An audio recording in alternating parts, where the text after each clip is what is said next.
dead, where evil lurks in every shadow and monsters roam the streets, mankind's only survival rests in the hands of two Welsh warriors. Armed with boomsticks, chainsaws, bad language, these beacons of hope will stop at nothing to obliterate deadites, vampires, psychotic nurses. So, hold tight, strap in, and let the professionals take charge. Otherwise, you're in for a rough, blood-soaked night. Hey, how's it going? All right, Jenks. Hang on, your mic's off. No, it's not. It's on. I can't hear you. Your mic's Hang on. off. Hear me? Yeah. Yeah, what's going on here? Can you hear me? It's working now. Oh, yeah. It was my fault. No, Yeah. I thought as much. What it was, our intro video is set so loud my end Yeah. that I muted it my end. I didn't realise it would mute the whole thing. You right?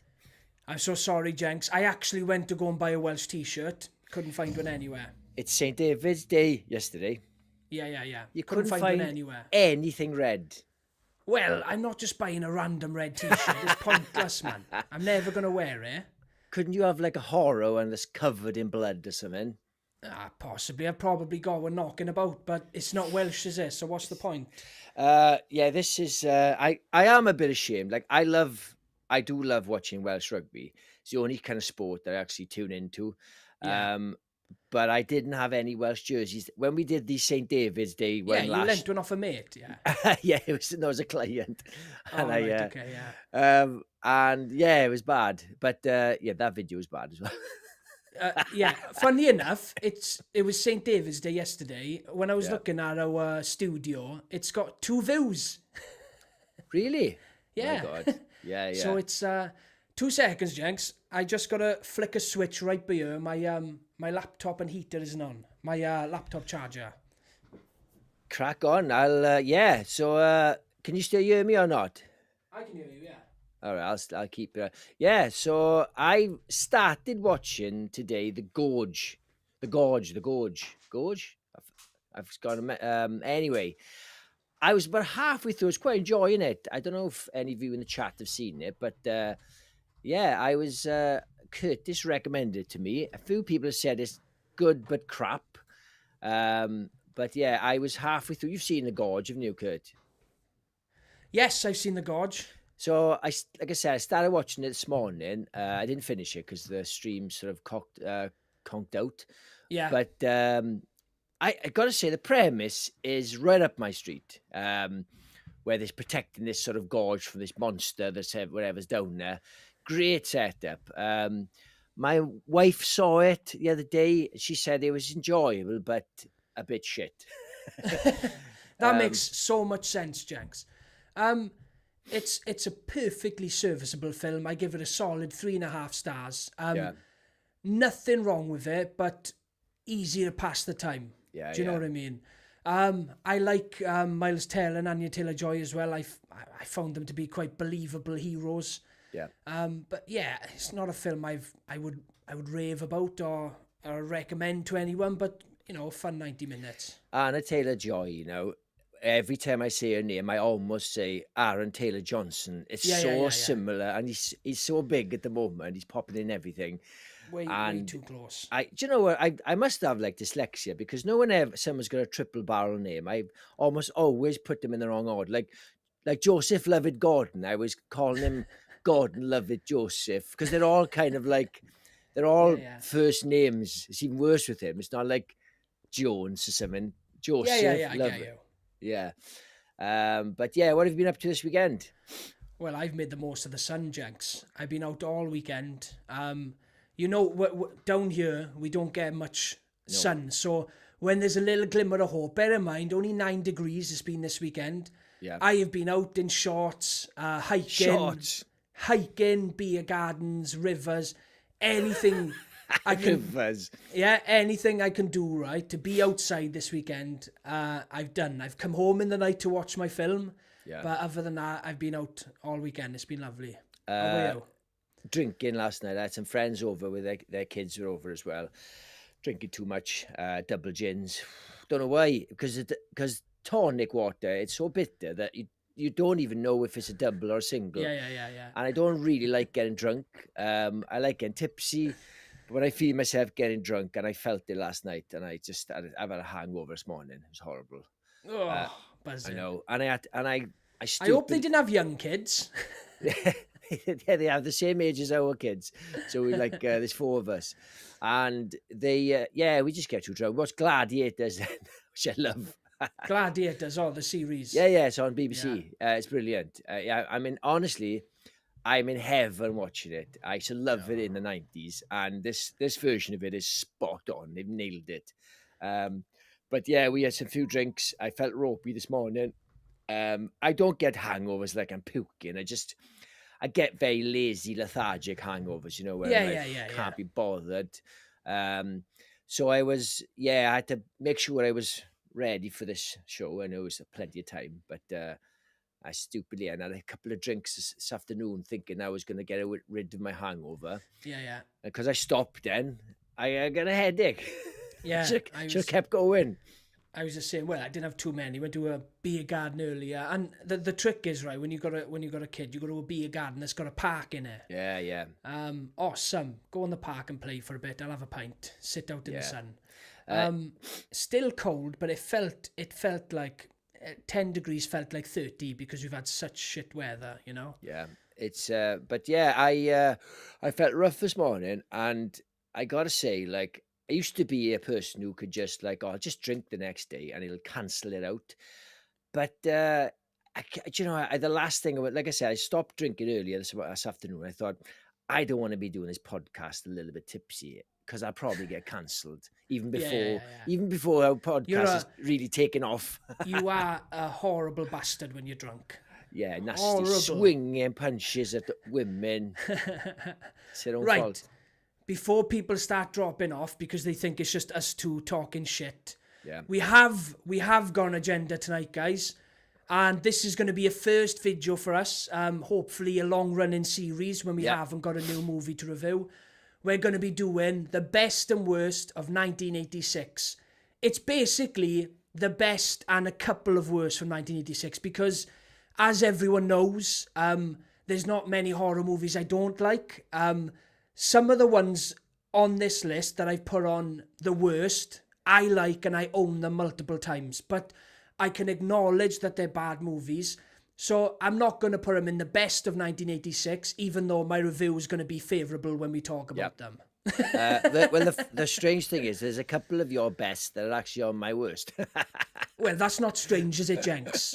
That's what's expected. Yeah, and I was looking through the Wikipedia, all the films, and there's quite a lot of classics in 1986. It was a great year. And there was a lot of obviously shit ones that I haven't seen because I wasn't actively watching movies back in 86. I was only 7. And I think if it had been like now, I would probably have caught most of those crap ones and had a bit more of a measured chart.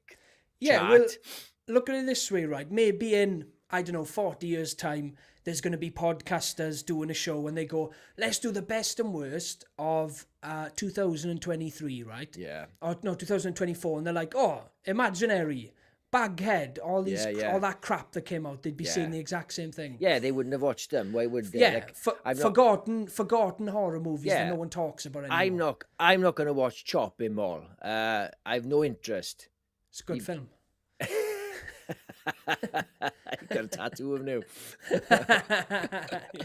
No, covering your face. No, it's just itchy. Like a Mike Tyson tattoo of Chopping Mall. To be fair, the robot in Chopping Mall isn't exactly pleasing on the eye. Yeah.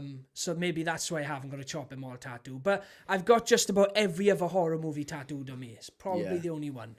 Well, I tell you, should we kick things off? I'll kick things off because this was your idea and you got loads more than me. Is that right? Yeah, crack on, Jenks. Do you know one of my old bosses used to make fun of me every time because he was into movies. Yeah. Every time I'd tell him about a new movie, he'd always say, you know you don't have to get a tattoo for every movie you like. Because I went through a phase where I would watch a movie and I just get a tattoo of it. It mental. Yeah.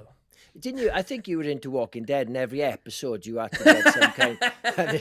I was like, "Fuck, it's 11 seasons, Jesus Christ!" And the spin-offs. No, I gotta keep going off. I got no choice. I made a commitment. Or now, like something like Simpsons or something like 800 episodes. Oh my god! Yeah, I'm gonna kick things off with before I start kicking and screaming. with this. I love this movie. So this is a best, yeah? This is a best. Again, this is not an amazing movie. I know Curtis doesn't have a tattoo of it, and he hasn't got a steel book. But obviously, the first one is beyond awesome. It is one of the best movies, best horror films.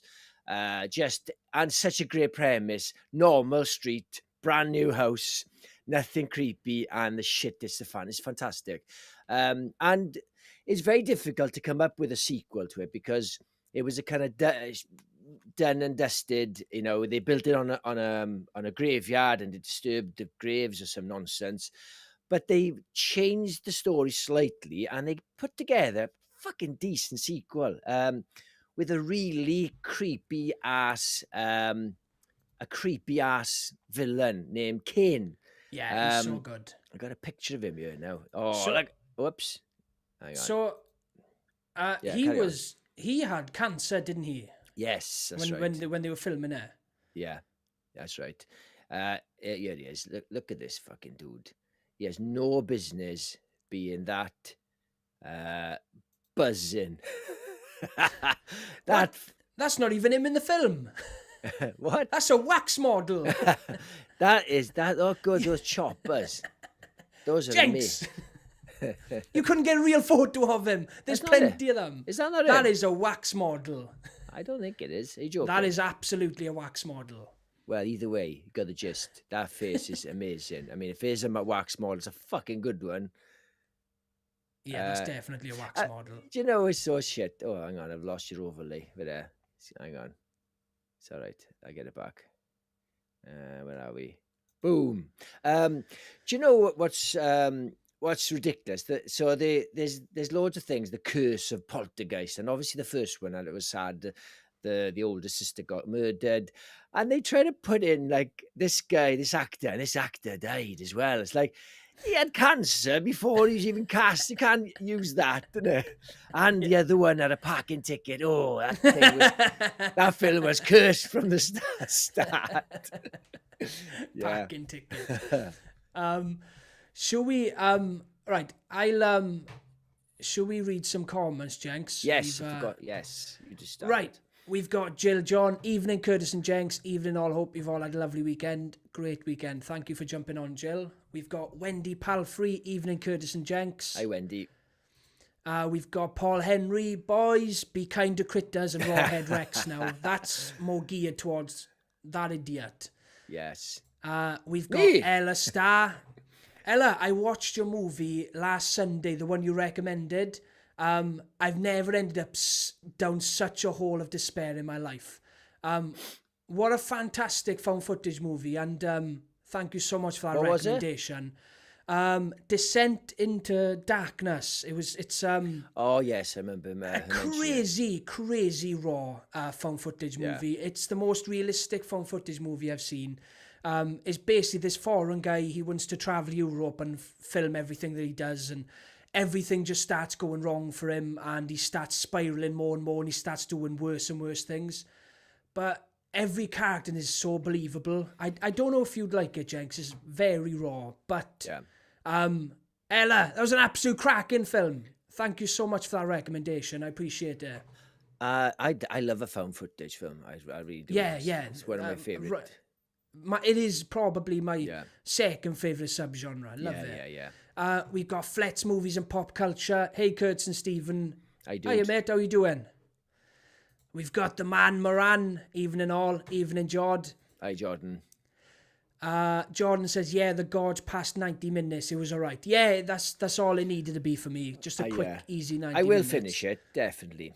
Yeah. We've got Who, Evening Chaps, Best 80s Film, American Werewolf in London. Oh, yeah, I won't argue with you there, mate. Yes, it is one of the best. We've got Gina in the chat. Hi, everyone. Hi, Gina. Gina. Thanks for jumping on. And Gina's telling you all, you better listen to Gina. Send the like button some love. Yeah. Thank you, Gina, Don't as fuck always. with Gina, yeah? Do what she says. We've got Jordan. I would describe it as a pot noodle of a film. Does the job, but don't get upset the Don't get upset the doctor when he asks what the fuck you doing with your life. What the hell? I said this the other day. Never a man to mince his words. Yeah. We've got Ab Palf. Evening, guys. Evening, Ab. We've got Frankie D. Hello, guys in chat. I'm newest to your channel. I love it. And you guys, my favourite Punch and Judy of all time. So Let's I'm get Punch. ready to rumble. I'm Punch, obviously. Yeah, You're Judy's more handsome. Yeah. Frankie says, there's a good number of good horrors of 86 in my Yes. opinion. Too many, Frankie. And appreciate you jumping on, mate. Yes. Glad you found the channel, pal. Yeah, I hope you stick around. Poltergeist 2, love it. Yeah, it's cracking. I prefer Poltergeist 2 to 1 because of him.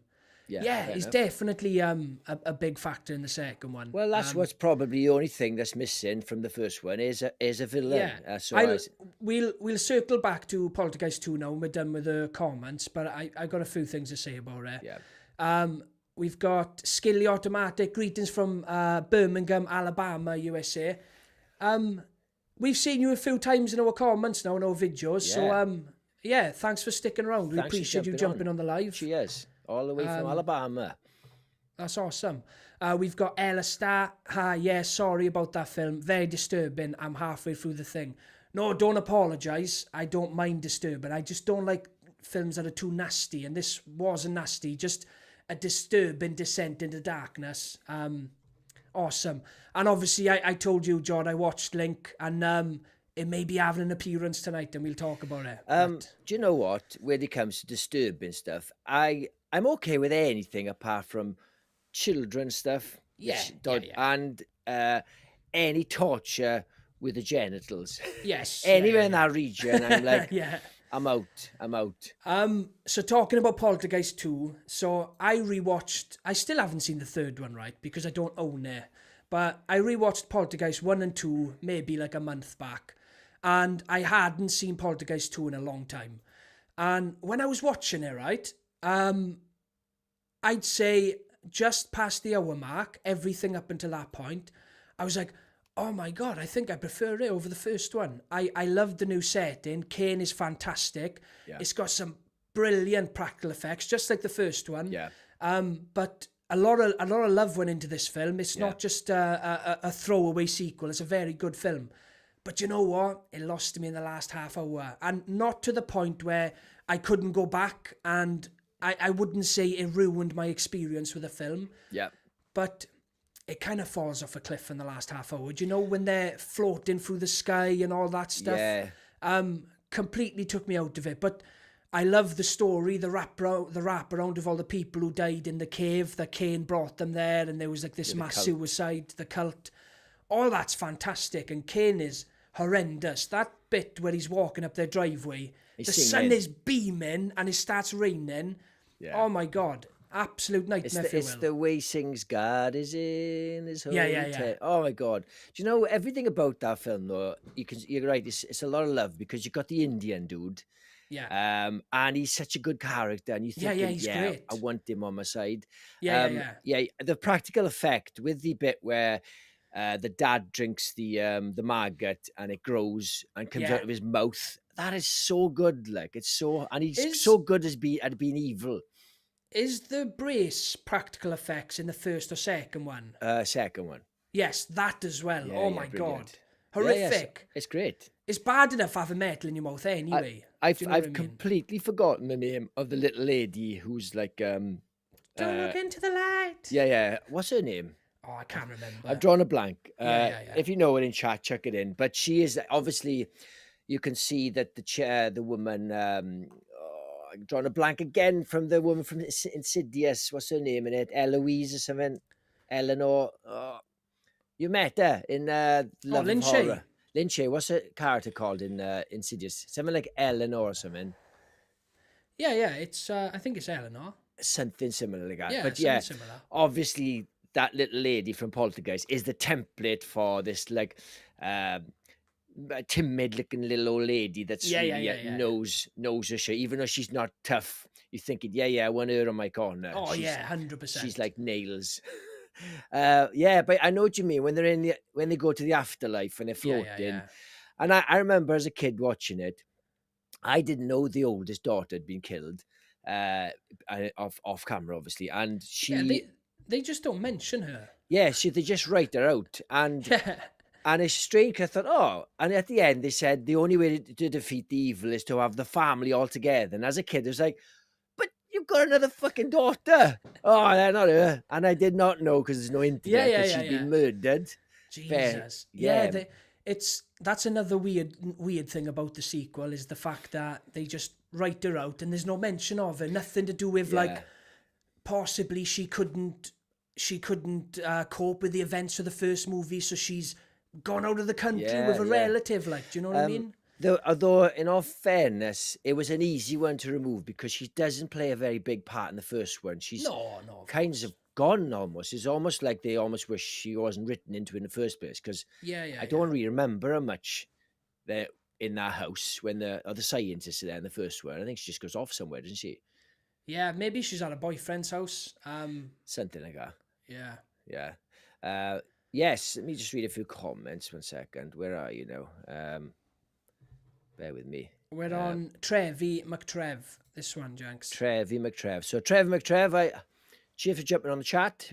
Best horror movie of 2025 so far was Lesensky getting roasted the other day. Jacob was fuck from Hollywood. What's up from Hollywood? Hollywood. Sorry. Florida. Fucking hell, Florida. Jenks. I know. I get a bit of dyslexia when I'm live. I'm trying to do things fast, see. My brain doesn't catch up. Thanks for jumping on, Trev. Yeah, appreciate it. Yeah, that was pretty horrific. Yeah. I know. He's John. Tangina.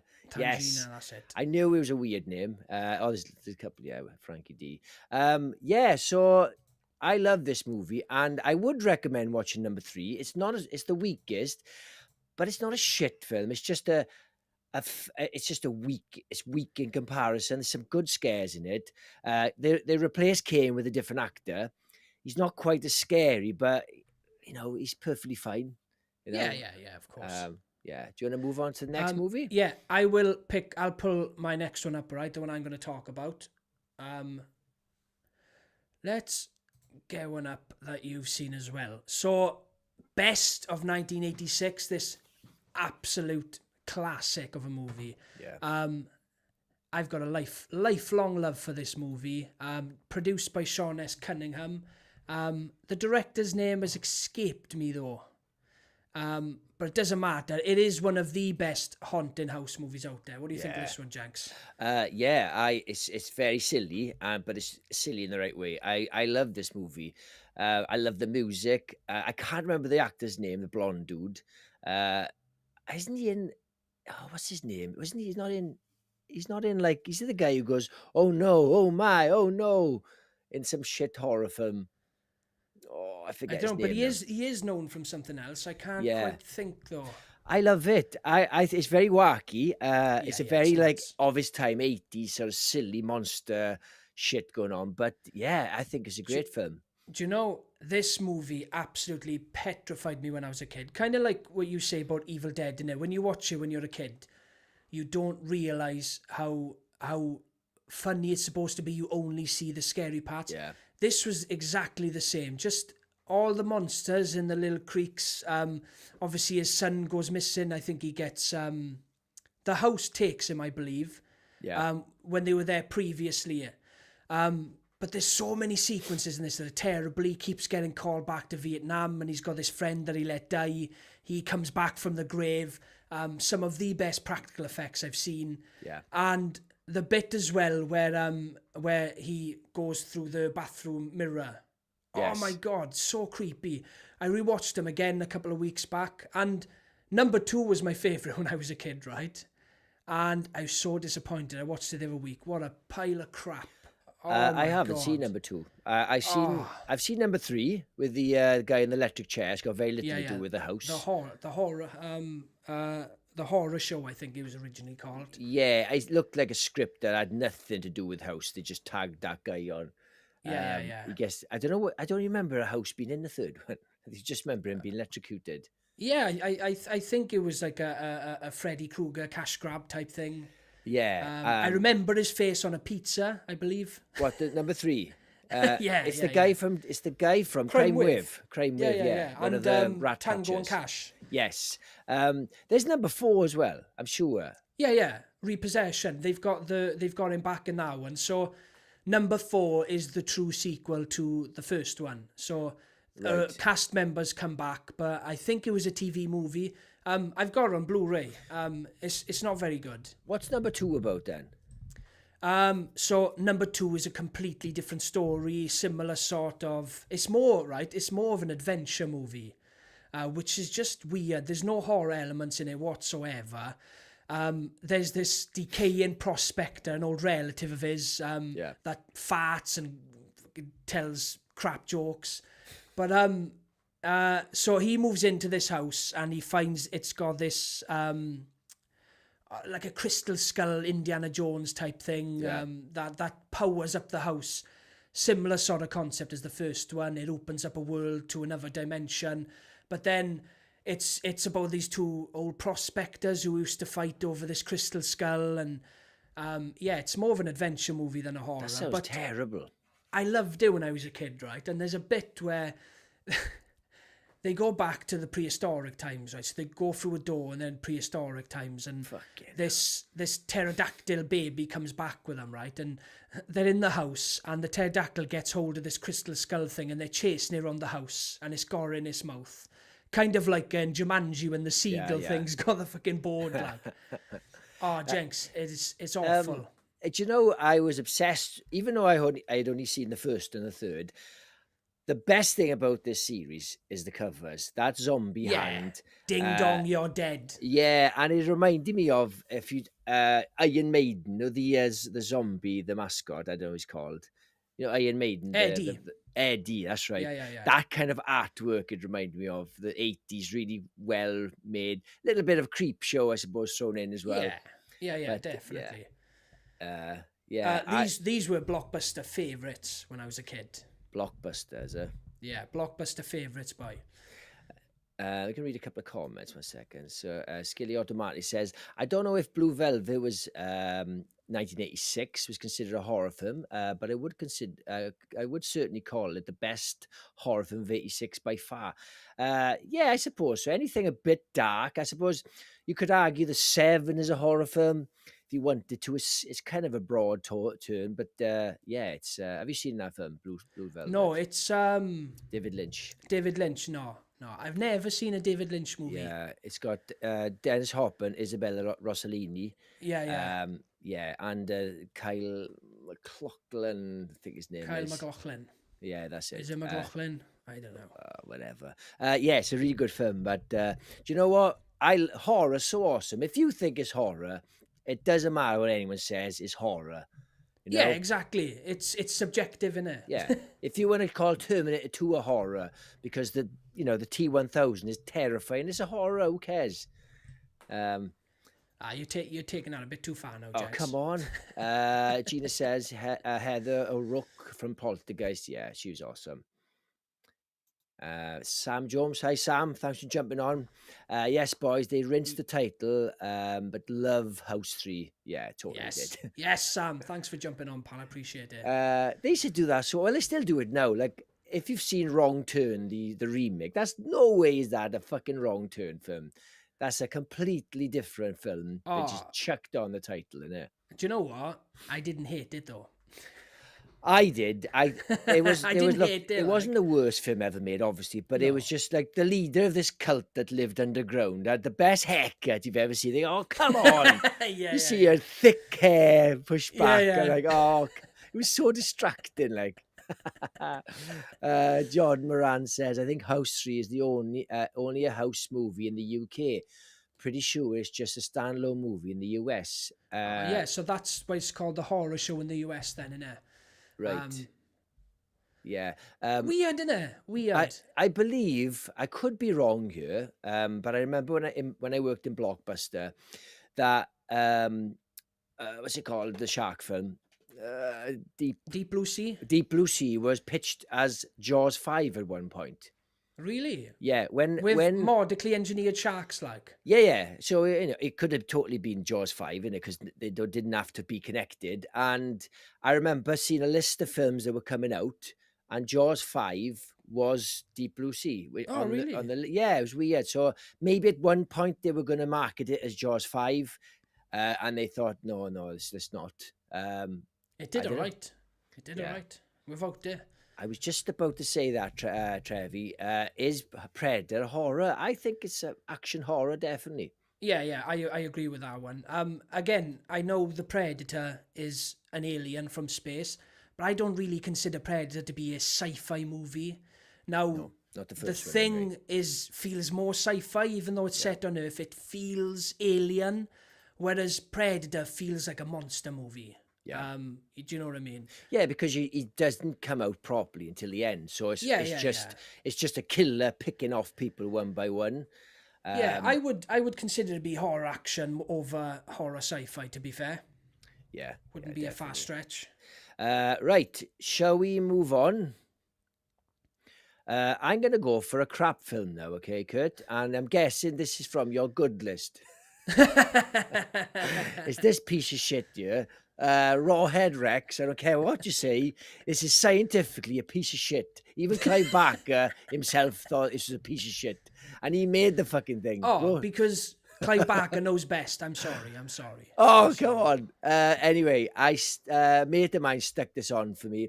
Said, oh, it's a classic. And I thought, oh, and I don't think I knew it was Clive Barker. I thought, oh, cool, Clive Barker. Oh, it's got to be good. It's just so shit.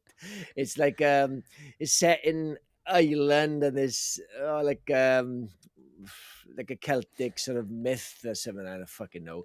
And they dig up this hairy monster with light bulb eyes, and he's got one expression, not like a 80s Halloween mask. It just doesn't do anything, and you're talking through the mouth like, all right, yeah.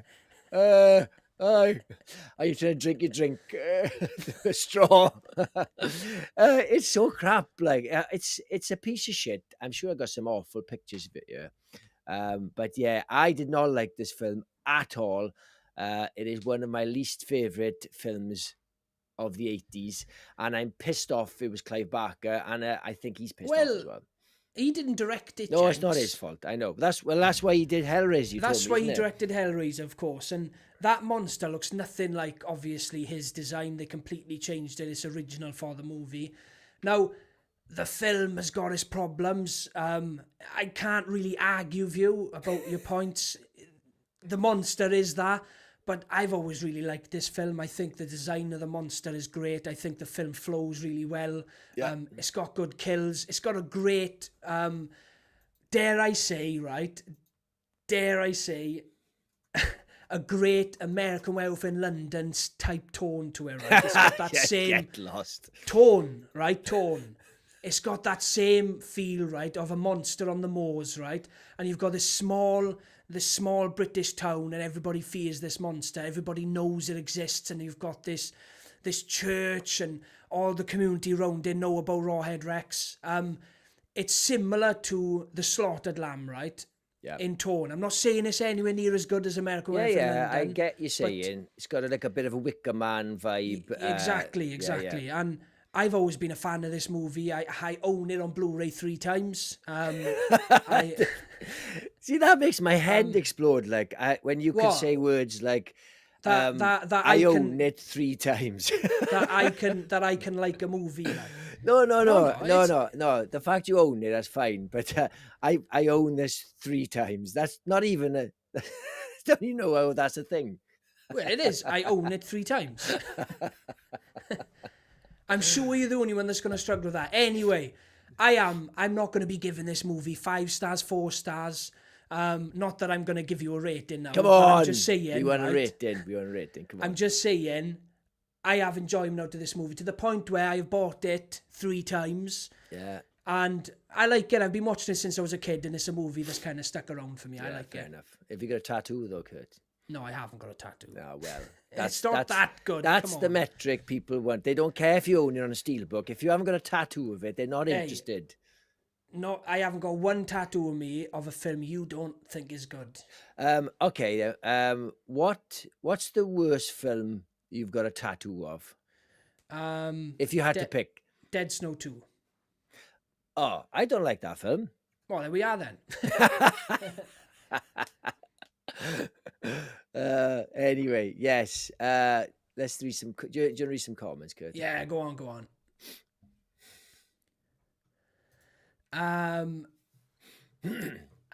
Brett Bigale, what about Texas Chainsaw Massacre Part 2 or April's Fool's Day?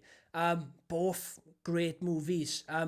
A lot of them were left on the chopping board. I actually like Texas Chainsaw Massacre Part 2 a lot more than some of the films I'm going to talk about. But I took this as an opportunity to kind of talk about movies we haven't really spoke about. We've been doing this channel now for about a year, and a lot of the movies are movies we talk about constantly. Yeah, all the time. And I don't want to end up just constantly repeating ourselves. A lot of people in the live today are people who have stuck around from the start. So I took this opportunity just to shed some light on some movies we won't get a chance to speak about in any other video. But obviously great films. April Fool's Day is another banger. Good little twist at the end. And thanks for jumping on. Is it a twist if it's in the title?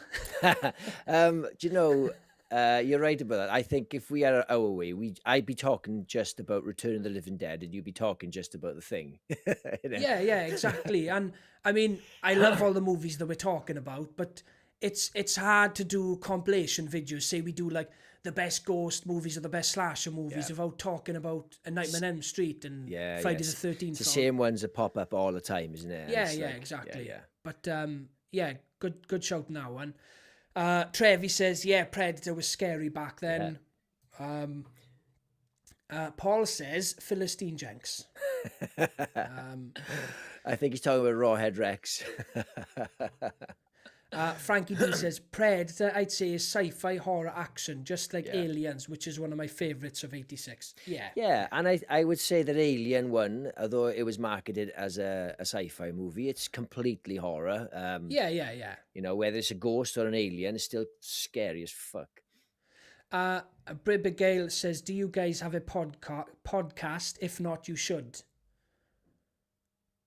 Well, in terms of like long form podcast, Spotify type thing, I gotta say, I'm not really sure the difference between a YouTube channel and a podcast. A podcast used to be just you hearing somebody's voice, isn't it? And it became, I think this is what we do. So basically, we do a live show once a week, and we do a pre-recorded episode then on a Wednesday, which is like a top 5 whatever, or a review of a classic. But we don't do anything outside that. You know, this is probably the only time we kind of ramble. Although we do ramble a little bit on the pre-recorded, but try to keep it within 20 minutes. You know? Yeah, but thanks for jumping on. We haven't seen you before, and I appreciate it. Yes. Turtle the Man says the Mothman Prophecies was a good one. I absolutely love this film, and funnily enough, you know what I'm going to say, Kurt? Yeah, that's why I'm laughing. Yeah, so Curtis lives an hour or so away from me, and he stayed over my house, and we're looking for a film that I had seen he hadn't, and normally that's very hard to do. I said, Mothman Prophecies of Richard Gere is brilliant. It's very underrated. Stuck it on for him, and he was chuffed. Fucking fell asleep straight away. Not because it was crap, but was it just you tired? Yeah, I was bored. Yeah. Fuck off. It's a really good film. That night, I think I fell asleep on about 4 films. Yeah. He's not invited again. That's I'm a busy man, Jenks. Busy man watching films. Yes, we've got Eli Cortez. What's up, Curtis and Jenks and Twisted Nights? What's happening, Eli? How are you doing, pal? Yeah, how's it going, Eli? Thanks for jumping on, mate. Trevi says, I love Texas Chainsaw 2, 1986. It's hilarious, great soundtrack. Yeah, it's a great film. I met Bill Moseley dressed as a Mop Chop, is it Mop Top, at For the Love of Horror this year. Great opportunity. I booked him as himself. I don't want photos of people dressed up as characters because I want to meet them. And they messed the timing up, and I walked in, and he's standing there dressed as Mop Top, and I'm like, oh, okay. Curtis, apart from the time you met Doofy, I mean, that's the only. That's different. That's so different. That's different. Yeah. He walked into the booth right when you're having a photo with a Hoover down his pants. So I thought, so good. You can't get better than that. Yeah. Blowing his whistle, telling everyone to get in line, and I've still got a campaign I'm going to set up for a Doofy and Dewey movie, a road movie. Like Deadpool and Wolverine. We've got Dawn. Hiya, both. Oh my God, Hi, I'm Dawn. so late. Oops. It's not. It's good for you. This is quite early for you. You're 41 minutes late, Dawn. That's very good for you. Yeah. She usually catches us as we're saying goodbye. John says, I just had a quick look and there was some belters in 86. Yeah. Deadly Friend Massive. is one I'll be surprised if you mention, but I love it. The basketball head explosion alone is superb. Yes, I am aware of this very unknown Wes Craven movie. That basketball head explosion scene's mental. It's not on the list because I seen it once, maybe like 25 years ago. So I left that one off, but that's a good show. Do you know, right? That movie, I've never seen it. I was obsessed with the cover, and I used to have this cardboard weird cutout, not a massive cardboard cutout, where you did something and then she would appear in the window and then disappear. Does that ring a bell, right. to you, Kurt? So maybe there was like a 3-layer thing. Something like that, yeah. This is going back when it first came out, and I didn't know. I thought it was like a ghost film. I didn't know she was a fucking robot. Yeah. If someone told me, I'd be like, oh, it's boring. But the cover looked like a proper like haunted house. But I'm drawing a blank now. But like I said, it wasn't. It was just must have been some promotional stuff they must have given away in the cinema or video shop. But yeah, I love stuff like that. Jordan says Mothman prophecies with old Goebel gear. Gerbil. He's there's a rumour about a gerbil. That's what he's referring to. What's the rumor? Did something with a gerbil. You put a gerbil supposedly somewhere where you're not meant to put it. What, on the film or? No. As Richie, it's not true. It's just an urban myth. They actually mention it in Scream. Really? Yeah. So they what's the girl who's got Marilyn Manson? What's her name in it? She's the sexy, slaggy one. Oh, I'm drawing a blank now. She's in Scream, man. She's the one that gets killed in the garage. I've drawn a blank. Anyway, Mike, Deaf Truth. Anyway, Rose McGowan. She talks about she's talking about Sydney's the rumours about her father or whatever. And she goes, look, there's only so many times you can hear the Richard Gere gerbil story or something. She says before you worry. Yeah, that's anyway. We're talking about gerbil bizarres. Right. My next one, right, and this is a very new watch for me, thanks to our great channel member Jordan Moran. So I watched this one this week, and I've become a bit obsessed with this movie. I had heard of it, but it's not a film that I had chucked on, and I had an absolute great time with this one. I've been eyeing up a 4K, I've been eyeing up a VHS. I spent my lunch breaks in work watching behind the scenes footage, director commentary, all the stuff I can possibly do. Yep. And it's become a bit of a favourite of mine. I think it's going to be one that I'm going to go back to and watch. I wanted to get the 4K, but you're looking at about 40 quid on eBay. So it's about a monkey, is it? An evil monkey. Yeah, so basically, right, you've got Elizabeth Shue. Is Elizabeth Shue Karate Kid? Yeah. Yeah. So she's a zootologist, zoology student. Zoologist. And one of her professors, he's an ape expert, and he's got a house up in the hills, it's set in England, and he trains apes, right? So she offers to be his assistant because she's a zoologist and she wants to get to know his work and she's a big fan of him, all that stuff. Yep. So he invites her up to his home to be his assistant. And he's got a few monkeys there. One of them being Link is actually an orangutan that they sprayed black and put ears on, right? So that's brilliant. He kind of does look like a chimp, right? because they've sprayed him up, but you can tell it's an orangutan. That's brilliant. But the monkey they used for Link, I understand why they had to use him and why they want him to be a chimp. The Oscar-worthy performance, Jenks. Oh my God. Well, from the chimp. Oh my God, yeah, insane. Do you know, there's bits there, right, where you can tell that he's conjuring up something sinister, and he'll sit there smoking a cigar now, and the actual monkey's doing it. Ah, old school. And the studio, right, again, I've looked into so much in this movie in the last week, right, I've been obsessed with it. Yeah. The studio were pushing for him to use men in suits. And Richard Franklin was like, no chance, I will take on any responsibility I have to have actual chimps on the movie, because the whole movie's about how chimps would act in this situation. So he read this book around the time he started doing the script, where this woman had gone, it was in National Geographic, a woman had gone into the jungle, and she had realised that in their natural habitat, they're cannibals, and they act completely different to how we thought they would act. So Richard Franklin in his head was like, how would they act in this situation? How would they act in that situation? Yeah. And then he wrote this film, and it is fantastic. It's quite funny to begin with. It's quite whimsical, and it's got a great soundtrack by who did the soundtrack for Gremlins? I've completely forgotten. You won't know. Anyway, it's quite whimsical and fun and uplifting, all that kind of shit. But once, and I know I don't want to go on too much about this film now, but the doctor says to her, no matter what he does, you have to forgive him. Even if he's trying to blow the house up, right? If he offers you his hand, you have to forgive him. And she basically doesn't. She locks him out of the house, keeps him out there for ages, and he gets angrier and angrier. And then he turns into a full villain. And then the last like half hour of the movie is just insane. It's a top class film. I love it. So somebody recommended this to you. Jordan Moran. Last Sunday. Was this the reason why you thought about doing a 86 video? No, honestly. It's just a coincidence. Coincidence, yes. Wow. I thought about doing this video. I picked a random year in 80s and then Googled, all right, what movies are out in this year? Awesome. And then Link was there. I haven't seen it.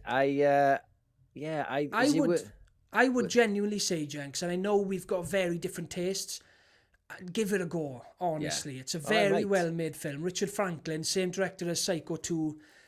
He did some great films early in his career. Yeah. Definitely worth a watch. It's not silly, Jenks. It's not stupid. It's well-made. It's well thought out. Look, you know me well enough now to know what I like or what I'll dislike. And I don't like street trash, but I might like a film about a monkey, spray painted. I love a bit of animal cruelty. It's my, my favorite bit in American Psycho is when he steps on the dog. Or what about when he feeds the cash machine a kitten? Oh yeah, well kittens don't count, do they? Just a couple of these. Jesus. Dawn says, I'm recovering from a weekend in Blackpool. Too much booze. I can relate to that. Yes. And I every weekend, it's always something going on. And it's not a bad thing to have. It's good to have a social life. But when you're trying to be good and summer's coming in and you're trying to be getting into shape. Gina says, if it ever comes up, Deadly Friend was my best friend's favourite film, but I wasn't keen. I preferred Nightmare on Elm Street. It's a funny one. It's kind of forgotten, isn't it? People don't talk about it as Wes Craven's. No. It's it's before. Well, I think it obviously came out 86. So it was. When did Elm Street 3 came out? 87. Maybe, yeah. Yeah. Jordan Moran says, it's amazing how you video shops really shaped your taste. Yeah, totally. For years, I thought it was a much more successful film. I love, I really do miss video shops. Your father, Kurt, got us Day of the Dead when I was a kid. Not you, but my other cousin. And because you couldn't get it, we were too young. And seeing that cover and putting it on, oh my god, it was so special. Yeah, it was like a hit, didn't it? Yeah, and it was just something special about an older person. I wasn't interested in people trying to get me booze. Horror films was my thing. Jesus have unleashed the monster. Pretty sure Kino Lober. Kina Lobo just released it 4K, but shipping might be pricey. Oh, right. Who's that? That's it's a boutique label that release films. Right. That's the 4K I was looking at, John. But you're looking at about 40 quid for a bog standard 4K. I did go in a HMV to try and find the Blu-ray Studio Canals one. They didn't have it in. But you have created a monster, John. I haven't watched an older film and been that obsessed in a while, where like I'm watching every video I possibly can on YouTube, you know. Just trying to catch up on years of missed knowledge, like. Jerry Goldsmith, I'm guessing that's the soundtrack, is it? Music for yes. Gremlins. Oh, there we are. Gremlins profile great. photo. Perfect. The soundtrack's very similar to Gremlins as well. I love the theme of Gremlins. It's so like repetitive, but so perfect for Gremlins. It feels like there's lots of. So did you like seeing Michael Myers eating a dog, Jenks? Which one is that? Oh no, in the last. Oh, number 2. Yes. The Rob Zombie one. Yes, I forgot what you're on about then. Yeah. Yeah, he does eat dogs though. He's known for doing that across the films. I didn't know that. That's the thing, is it? He's a dog eater. Well, he's not going to McDonald's, is he? You know, he's got to eat something. You know, he's not going to eat out of the bins, is he? Like, you know, like, you know. Yeah, but he doesn't have to eat dogs, Jenks. Well, you know, it's my only option. He's never even drinking water. He's like, thirsty, killing people. Right, what are we on next? My turn now, is it? I've done a crap one. Let's go back to a good one. Right, I'm going to go for, I'm probably pinching one of yours, but I'm going to nick it anyway because you got so many. I'm going to go for Demons. Yes. Demons 2 is my jam, right? I was looking through this list and I was so chuffed. I forgot Demons 2 was out in 86. This film is awesome, right? It's so frightening. You could easily prefer this one to the first one because this is a much more of a mainstream kind of a movie. It's basically Die Hard with zombies. Now, they're not zombies, they're demons, but it's pretty much the same kind of structure as a zombie movie. They spread the disease through bites, through scrams, through blood. Their blood is acid. And it starts, I forgot about this till recently, it starts dripping through the floors and it goes through, and it's such a good effect. This film is way better than it should be for such a foreign film, isn't it? Oh my God, I know. You're right, Jenks. You wouldn't be wrong to say, and I mean, you're never wrong for having an opinion. No. I'm never wrong in general. Shut up. But for a long time, I preferred Demons 2. I kind of go back and forth between the two of them. Yeah. They're both, as standalone movies, great on their own, right? Yep. Because even though the second one, there's mention of the first one in there because these are people living after the demon apocalypse and they've gone back to normal. And there's a documentary of it on TV or a recreation of what happened in the dark days from the first movie. But it was originally meant to be an apocalypse movie, like at the end of the first one when they're driving off. The second one was supposed to be the apocalypse, but they went with the high-rise tower. And I'm glad they did because this is my favourite high-rise tower horror movie. And there's a few of them now, Jenks, I can see that. Shit, I just realised this came out before Die Hard.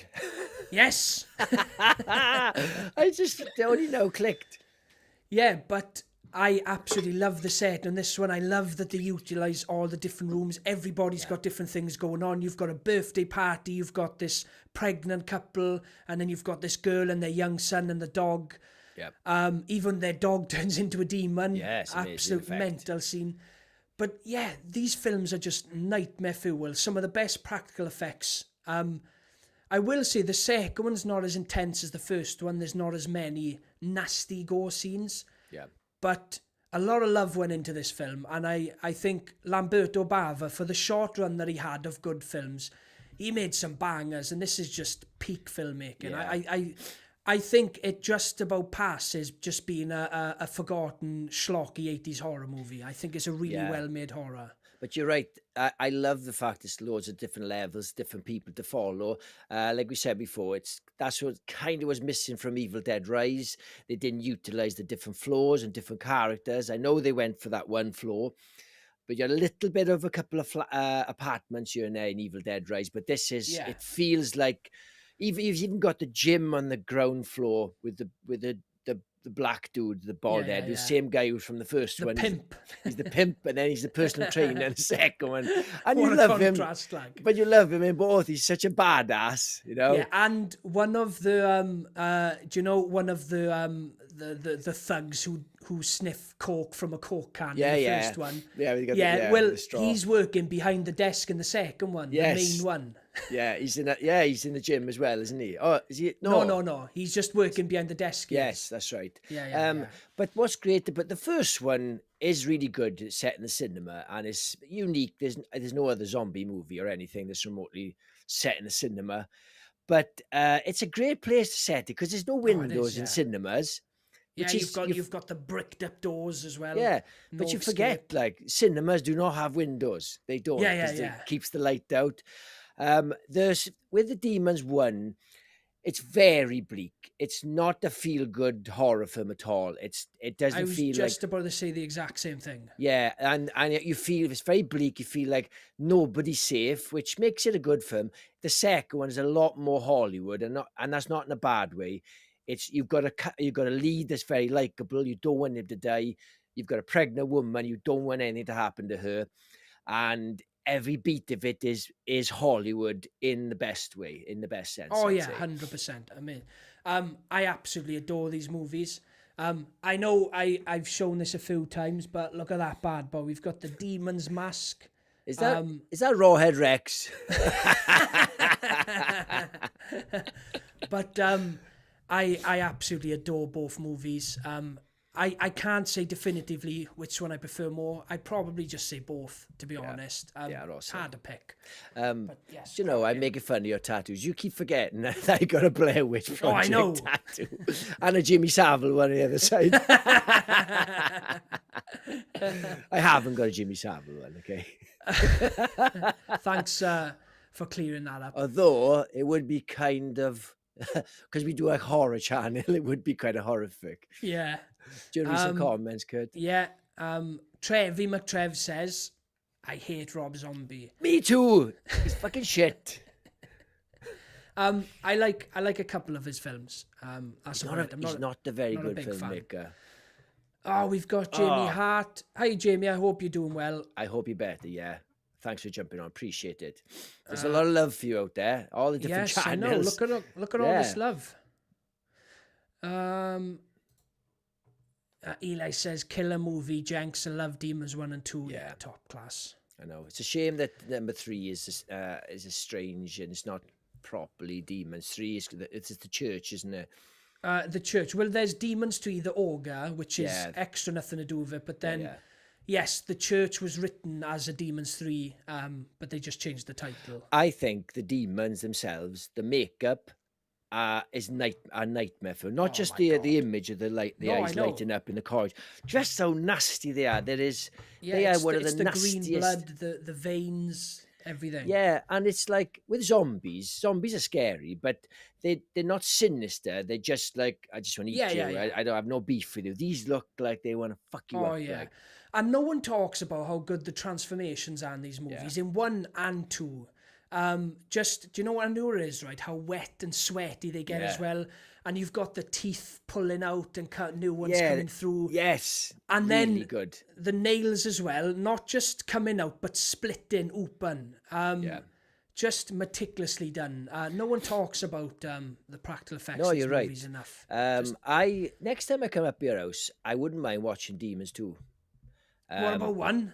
Okay, we're both just hold off. Every time I come up, I say something like, I watched it last night. I was like, oh, stop watching things all the time. I know. Glad to hear that you're home and on the mend, Jim. We've all been thinking about you. Yeah, it's awesome.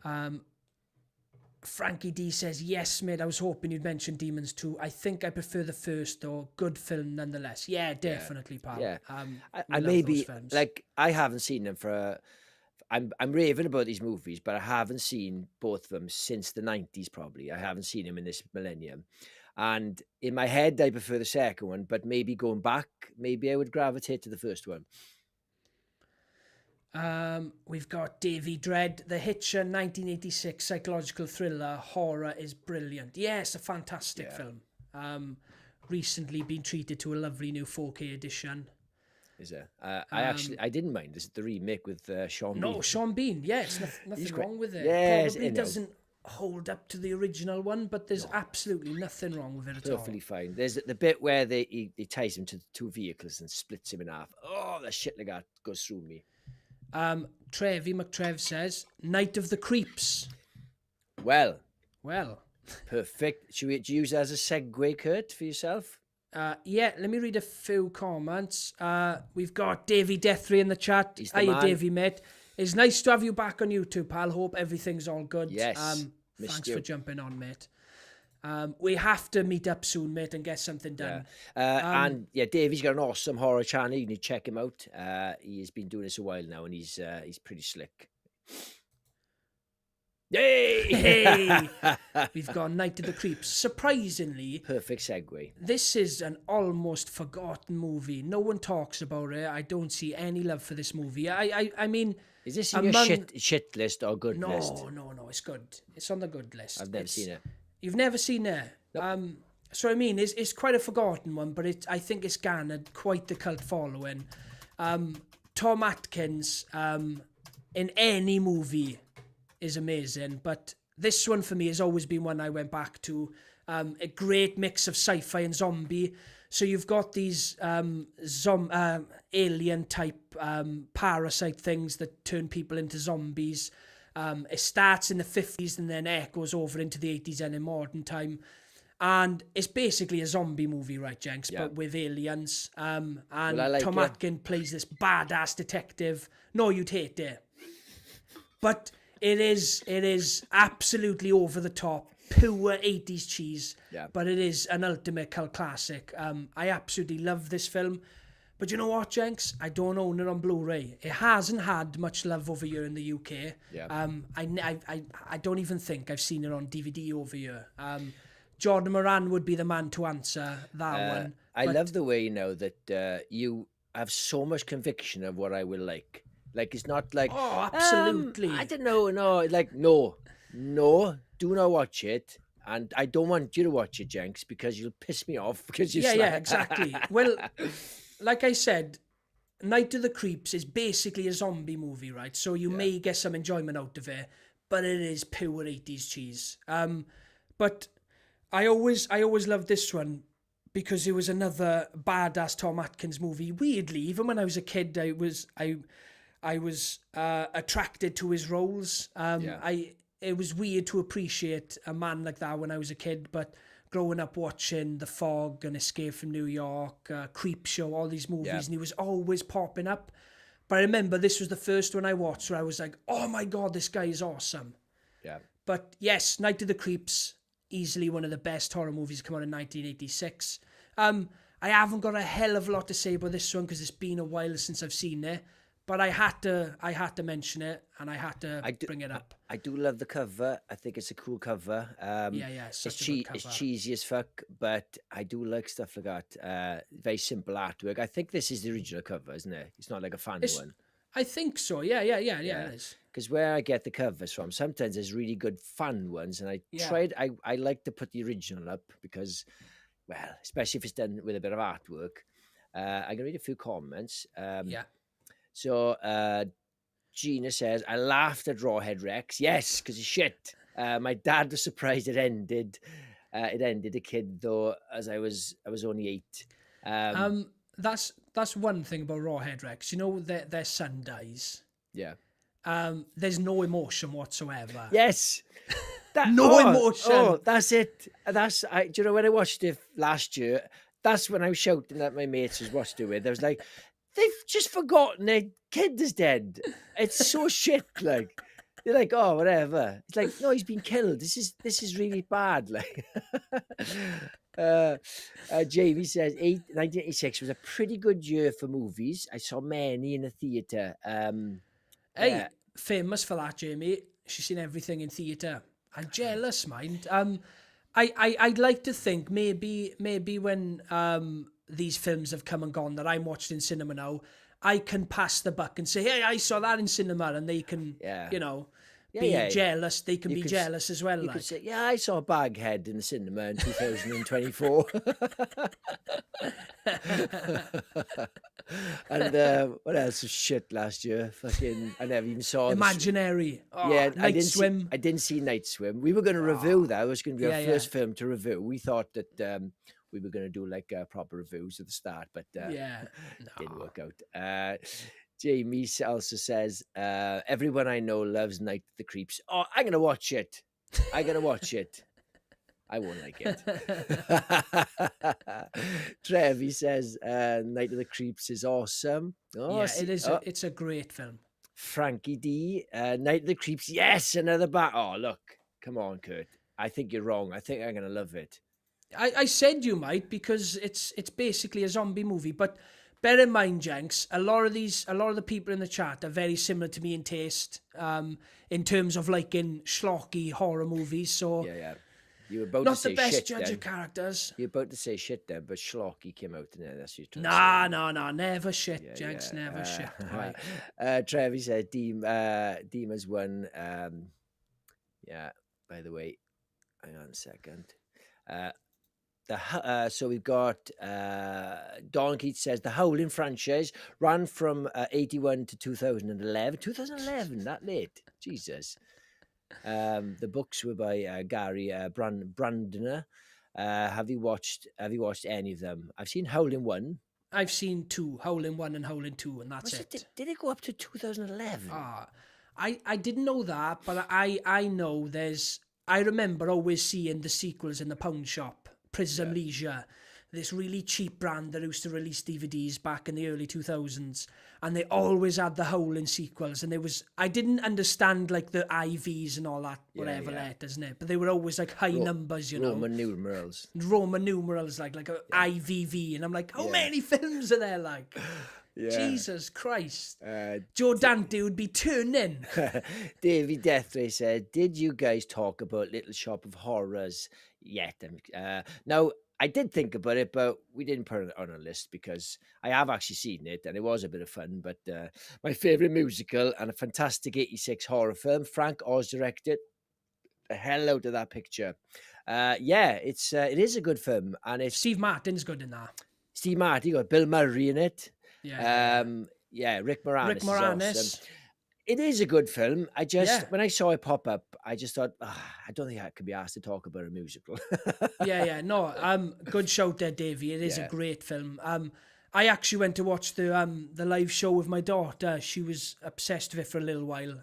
We rewatched the movie a few times, went to see the live show. But yeah, I'm quite a fan of that film. Yeah. And the original one, black and white one, had Jack Nicholson in it, Jenks, if you didn't know. It?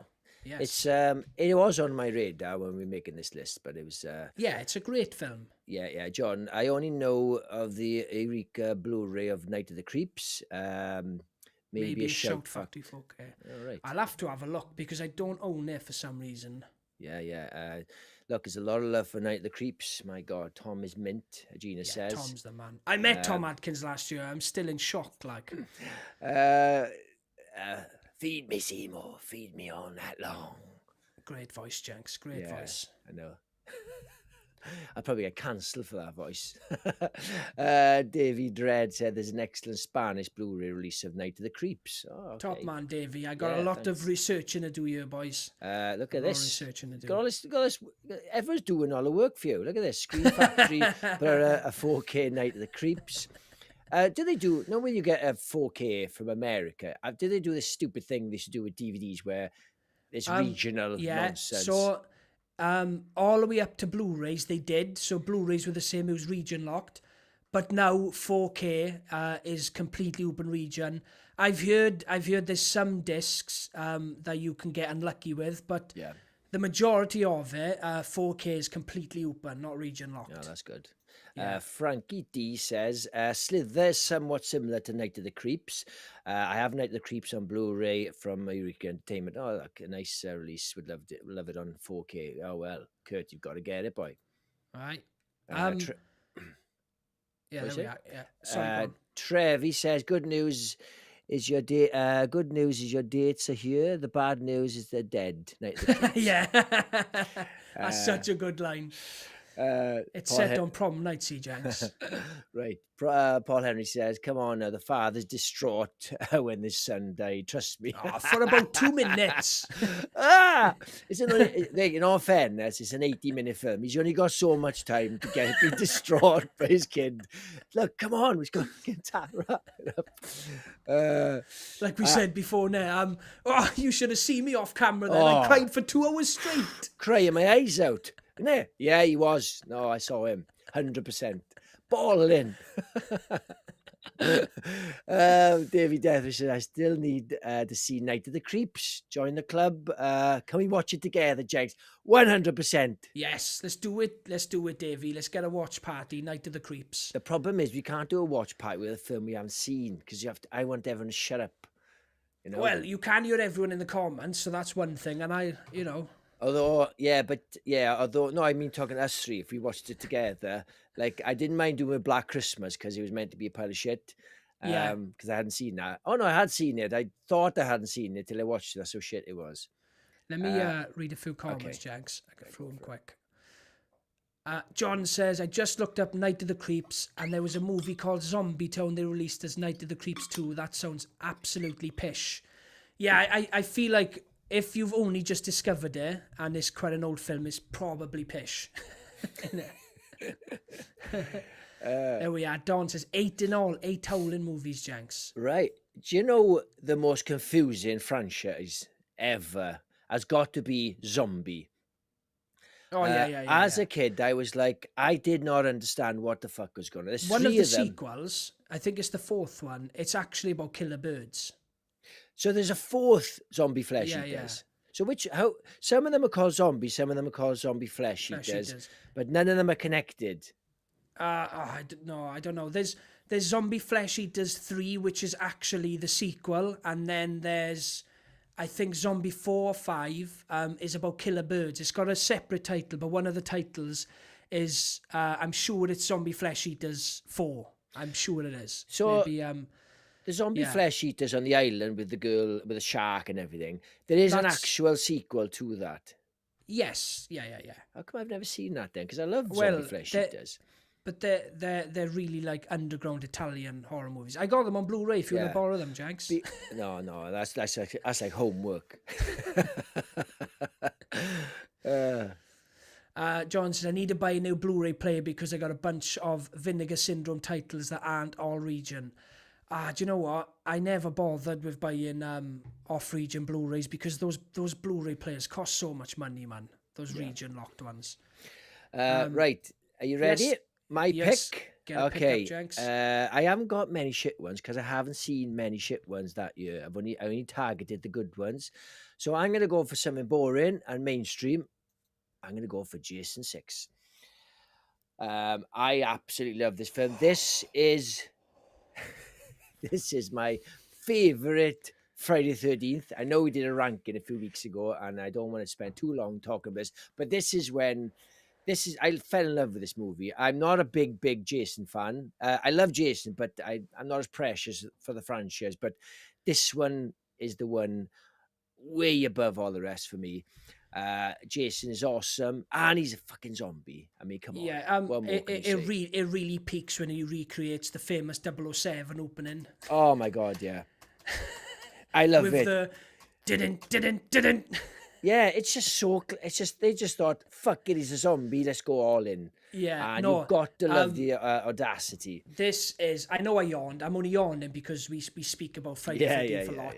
A lot of that's because of me, because it is one of my favourite horror franchises.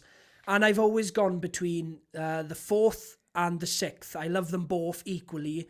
I just get more horror out of the 4th one that I need from Jason. But I absolutely love the 6th one. I'd say I've spent the majority of my life preferring this one. It's honestly, by margins, I prefer part 4. Yeah. But yes, I feel like it's the best Jason's looked. I love his costume. I love the mask. I love his face under the mask. Tommy is fantastic in there if he's not a little bit dramatic. Come on, whiny. mate. Like, I'd lock him up. Stop whining, mate. Why wouldn't you? Of course he'd be locked up, and they'd be like, let's get in jail. Even if Yeah, you're but telling the truth, get in he's jail. shouting like a raving maniac the whole film, man. He goes and digs Jason up, for God's sake, and sure he escaped from mental hospital to do that. Yeah, I mean, the film is ridiculous in the best way possible. So he digs up the corpse of Jason to double check he's dead. The corpse is like more than Reanimates dead. him. It's like nothing left of it. He stabs the dead corpse, better off ripping it to bits and mailing it somewhere else. And then lightning strikes the rod. It comes back to life, fully stacked and juiced up. Mask. Oh, I think he throws the mask in, doesn't he? The mask. Yeah. wasn't He in brings the grave. mask. He brings the mask. Conveniently puts a mask on, and he's back and stronger than ever. It is nonsense in all the best ways possible. And I think that's what's awesome about it. Do you know? I love the Jason shots where the camera is.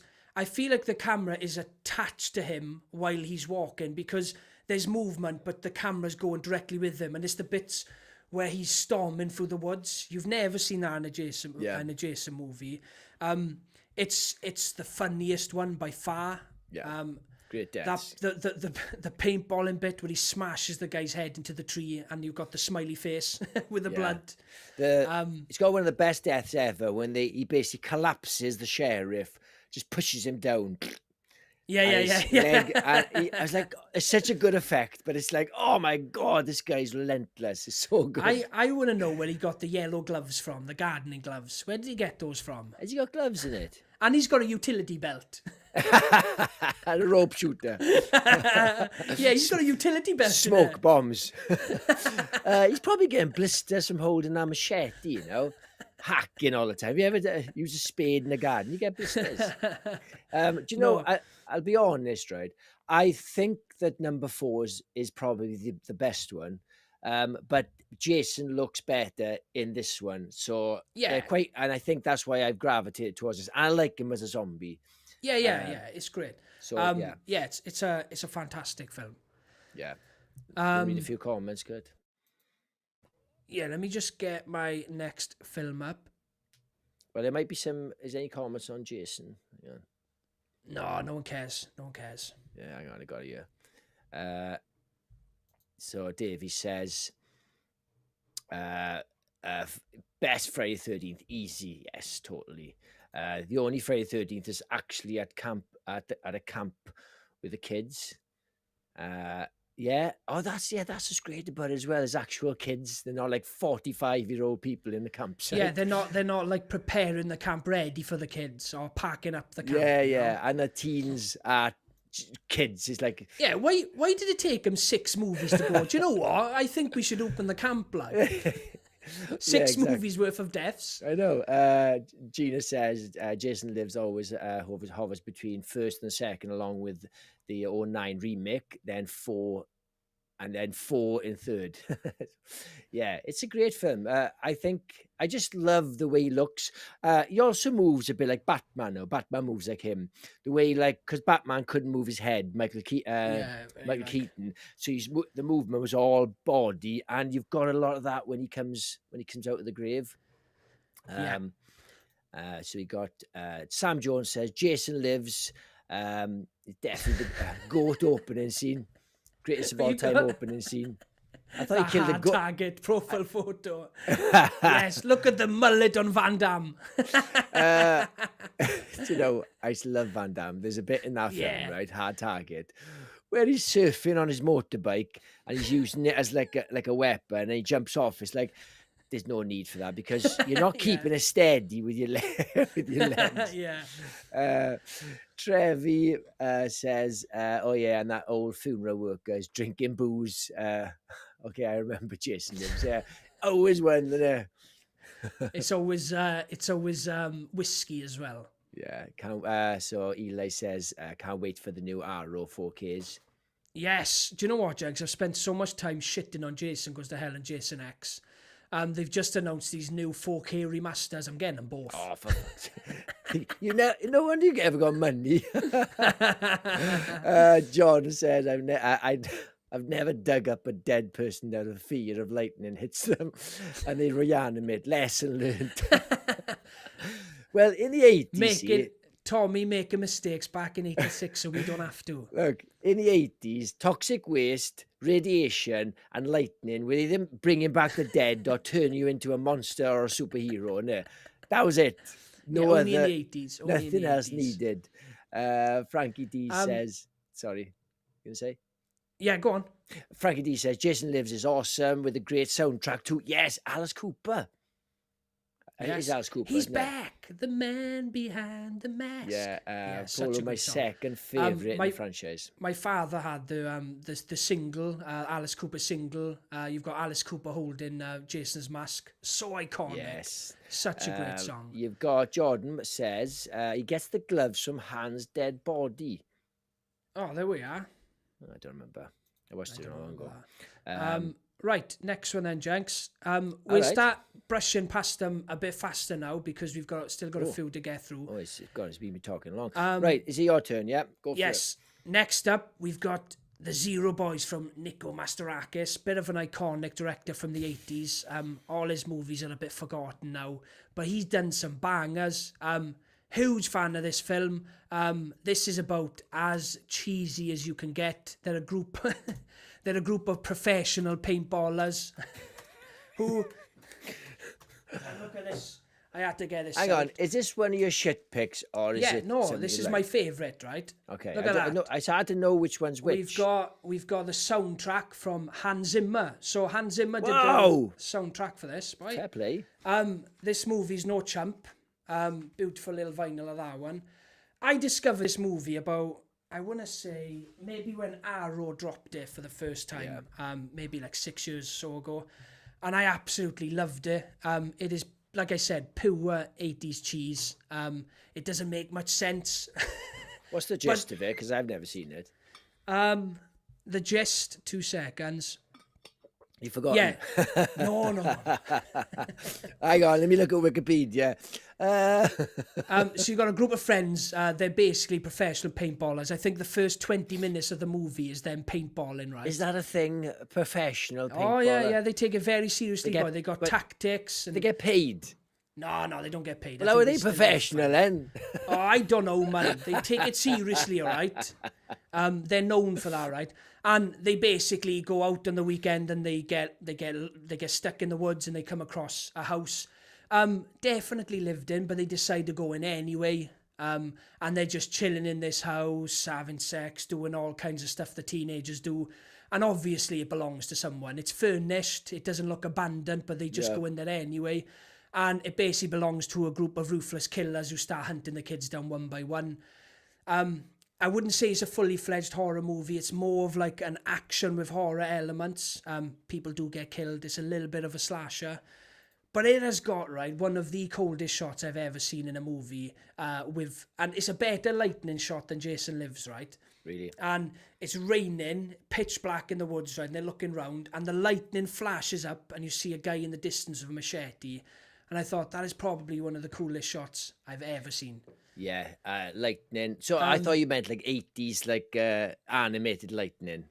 It's actually just like a flash. Like a flash. Like Yeah, cool.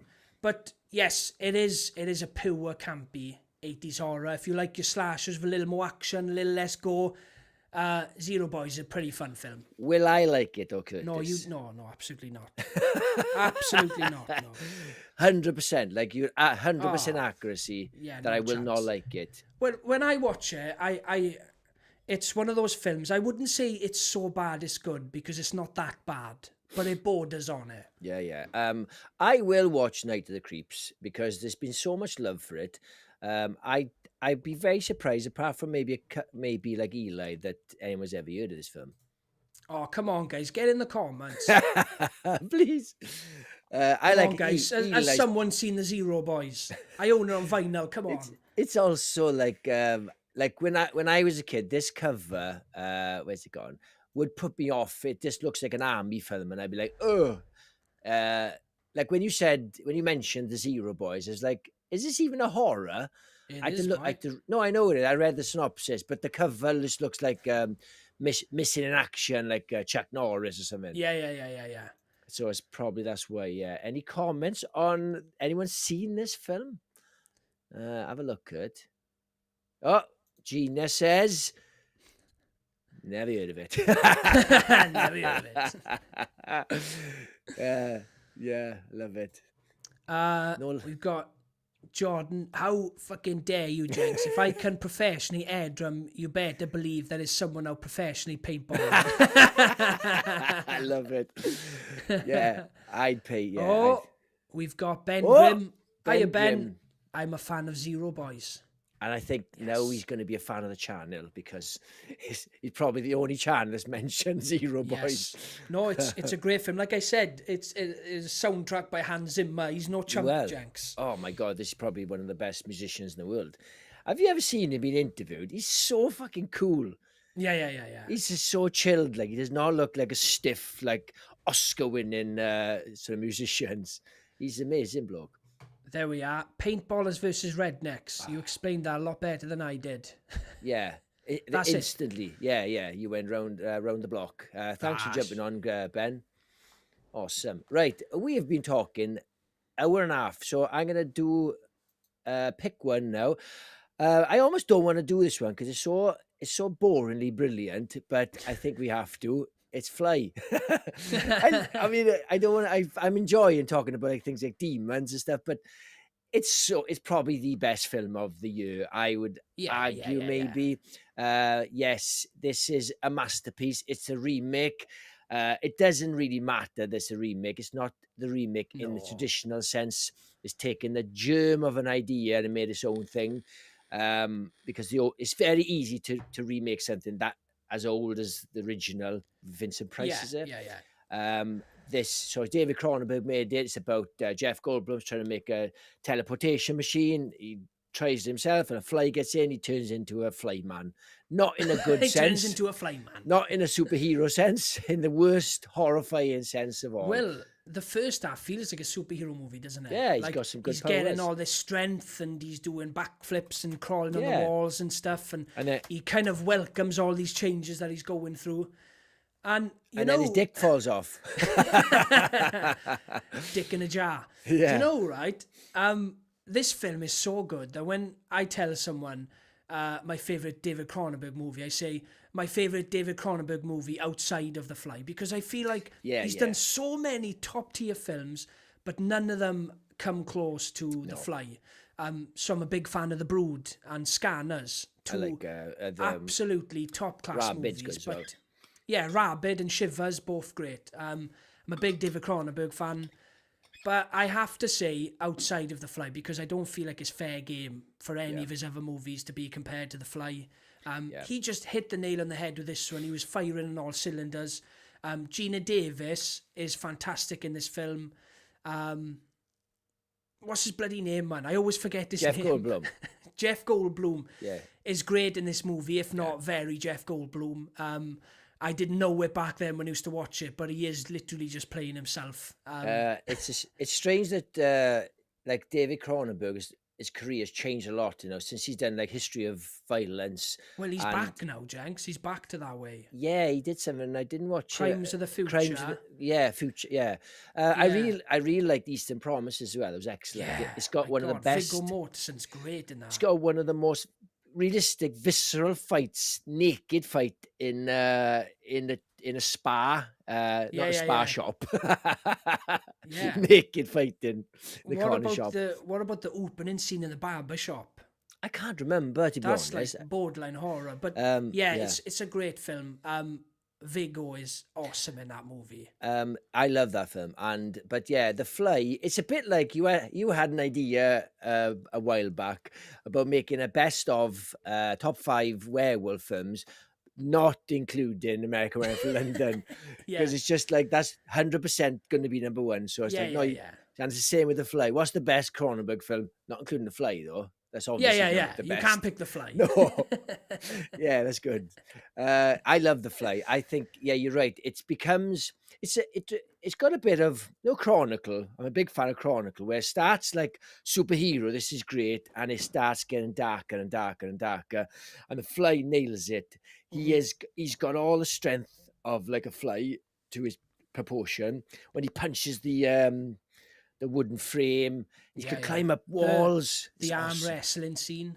So good. My God, it's horrific. Yeah, you're not a That's fan that's one of very few scenes, right, that I kind of turn away a bit. Yeah. Do you know when that build up to it, and you know, like when you can see the pressure and the sweat building up around their fingers as they're doing it. Yeah, it's just horrible. It's like you are watching it, but you're half not. Like you're like you want to see it. Yeah, you're like watching through a couple of fingers, even though you're not. You're still seeing it, but it's kind of shielding yourself. Yeah. You don't want to fully engage with it, like. Yeah, I was the guy when they watched Saw 10, when they saw the leg off, and I was like, But yeah, I know we've said this a lot on the channel about like how impressive this movie is, but it really does have some of the best practical effects I've ever seen. I'd put it in. I always talk about 3 films when I talk about practical effects, and it's The Thing, The Fly, and The Blob. Something to do with and sci-fi elements. It just works perfect. Now, I watch these movies as like a triple bill. They all work perfectly together. They've all got top class special effects, and on top of that, practical effects, I should say. Yeah. On top of that, they're fantastic movies. I'd say maybe The Blob edges it a little bit in practical effects. There's some really impressive stuff in that one. Yeah. But every time I watch it, it just blows me away. It's just a fantastic film. I only watched it last year, which is quite recent. What, for the first time? No, as if. No, I saw it. I've seen it loads of times. I used to own it. Right, but I hadn't seen it. There's a big gap, and I stuck it on last year. And I was like, fuck, I forgot how amazing this film was. I mean, the technology he's got is bullshit technology, where he's got Alexa with 80s keyboard. He can ask he can ask the question, any question he wants, he gets an answer. Like, I don't know about that 1986. ChatGPT, like. Yeah, it's ridiculous, but it's it's one of those films where it might have passed you by because it's old. But it's not that type of old film where it's like, maybe if you watch it now, it would be dated. It's not. No. The monster effects when he's transformed is absolutely incredible. Yeah, it's when his jaw comes off. Oh my God, yeah. And when he pukes on that guy's leg, burns him when he got the acid puke. It's fucking buzzing. Do you read the food comments when you're everything is painful in that movie. Yeah. I know, flies are horrible. No wonder we kill them all the time. They're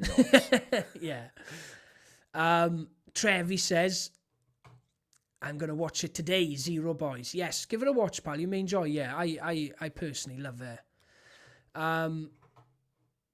Gina says, sorry, but I can't stand the fly. I hate flies. They remind me of my ex-husband. They're full of shit and don't leave you alone. That's what's kind of great about the film, is how disgusting he is. Yeah, and Gina, do you have your ex-husband's penis in a jar in your shelf as well? My Gina has gifted 1 member. Oh, amazing! A level 2 member. Oh, Gina, thank you so much for that. That's awesome. Frankie D says, The Fly is very good. Well done sci-fi body horror. Yes. It's my second favourite release of 86 after Aliens. Yeah, it's an absolute and I'd say like last year, The Substance definitely had some Fly vibes. Wolfman unfortunately falls short of the Fly vibes. They wanted to be it, but didn't get it. But yeah, Substance definitely. Gina says, The Blob is great. The Thing so. I can't forgive the dog scene, but The Fly, nope. That's fair enough. Not the best. And there's dog movie. Oh no, not a dog scene in Fly. There's a baboon scene, and it's quite cruel. Ella says, "Oh yeah, I was going to say someone could have warned me about the dog scenes in The Thing." That's the best scene. Well, there is a website called "Does the Dog Die?" Yeah. It's a real thing. You can Google the film on air, and it'll tell you if the dog dies. They'll tell you anything as well, which is absolute nonsense. Yeah. Does somebody slip on paint? Does somebody fall down the stairs? It's like, oh, Jesus Christ. Right, so 1986 did release one of the greatest movies ever made, not just horror. it released this absolute banger. Now, Yes. there's still a few on here that I'm probably not going to mention now because time's getting on. This But is the last, is it? if we do have to skim through some, I'll run down a few at the end just to say what we've got because they deserve a mention. Yeah, we'll have a mention. But Trick or Treat is one of my favourite movies of all time. Sammy Kerr is one of my favourite villains. It's just a fantastic film. I feel like they tried to replicate Freddy. It didn't quite work out for them. Tanked on release, didn't get love until years later. I don't even think it picked up with the VHS trend. A lot of films died in cinema and then they had a massive life on VHS.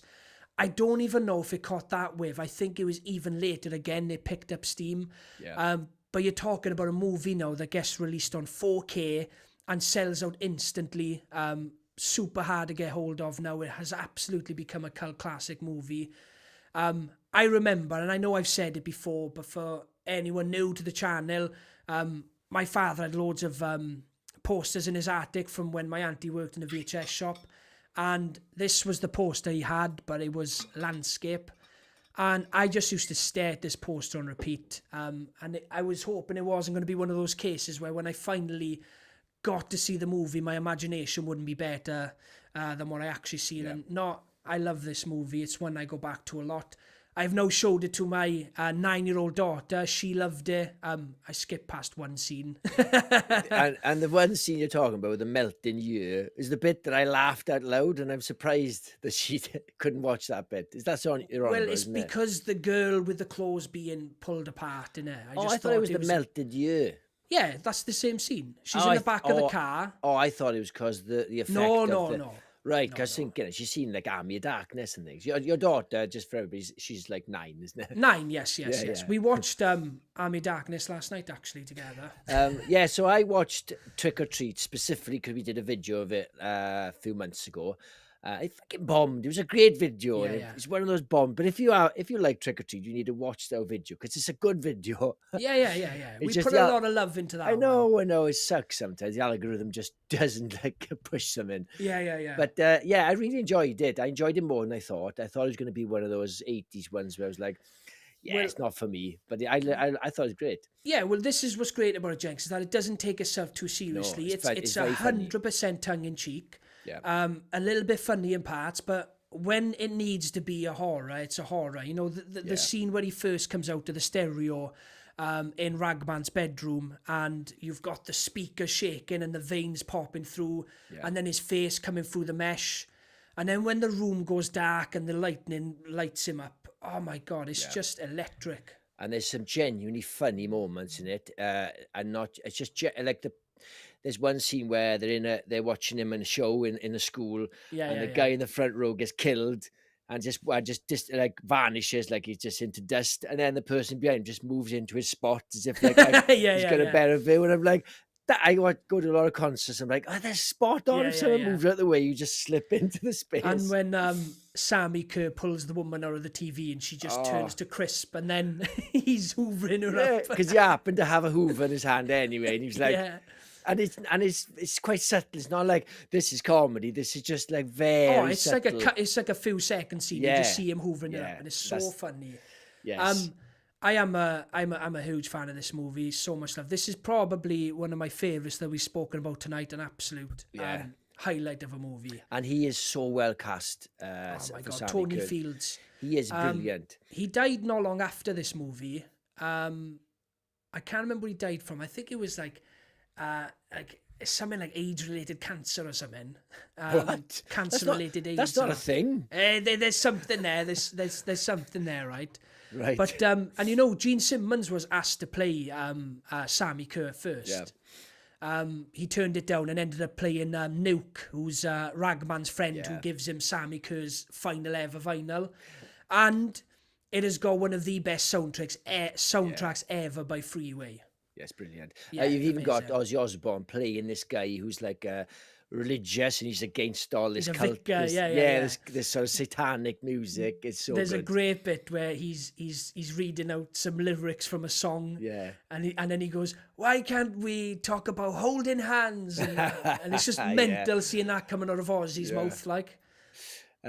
Right, do you want to run through a few of these now that, like honourable mentions maybe? Yes, so honourable mentions. We've got Critters. I would have obviously absolutely loved to talk about Critters. I'm a huge fan of that franchise.